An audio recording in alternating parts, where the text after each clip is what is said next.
Shalom, karibu katika wazo la tofauti la siku ya leo. Na wazo letu leo tunasema hivi: imani haina nguvu ya kuokoa, ila ni Mungu ndiye aliye na nguvu za kuokoa. Yes.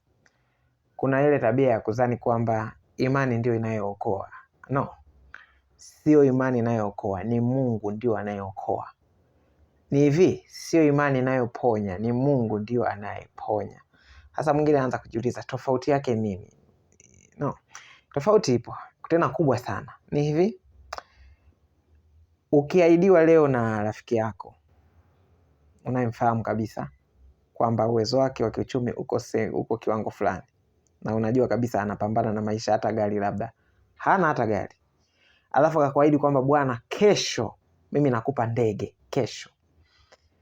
Alafu wewe ukawa na imani sasa kwamba kwa imani yangu mimi napokea, kwa sababu imani ina nguvu ya kufanya nipokee. Imani kwa imani ukaamini kwamba kesho utapata ndege.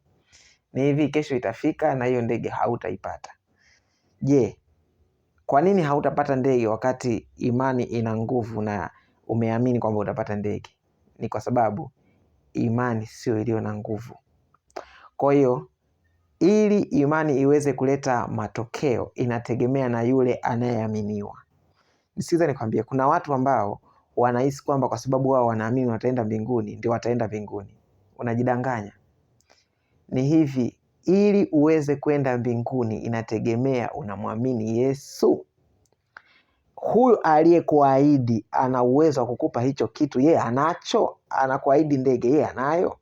Anakuahidi kukupeleka mbinguni kwamba nifuate mimi utafika mbinguni, yeye mbinguni anakujua, ameshawahi kwenda. Tunaye mmoja ambaye alishuka kutoka mbinguni, Yesu. Unapomwamini Yesu una uhakika kwenda mbinguni, sio kwa sababu ya ile imani, ila kwa sababu ya huyu unayemwamini. Kwa hiyo nataka nikupe changamoto hata katika maisha ya kawaida. Usishikwa kuiamini imani kwamba kwa imani hii nitafanikisha. No, hata huyu ambaye nataka kumwamini ana uwezo wa kutekeleza hili alilolisema. Ni hivi, Mungu ahadi zote alizotuahidi ana uwezo wa kutekeleza, kwa sababu ikiwa kwa uwezo wake aliumba mbingu na nchi na nyota na sayari na kila kitu kilichopo, tatizo lako ni dogo sana kwa Mungu kulitekeleza. Shida yako ni ndogo sana kwa Mungu kukupa haja ya moyo wako. Kwa hiyo sio imani kama imani, lakini huyu anayeaminiwa anaweza kweli kweli. Yesu Kristo. Barikiwa sana.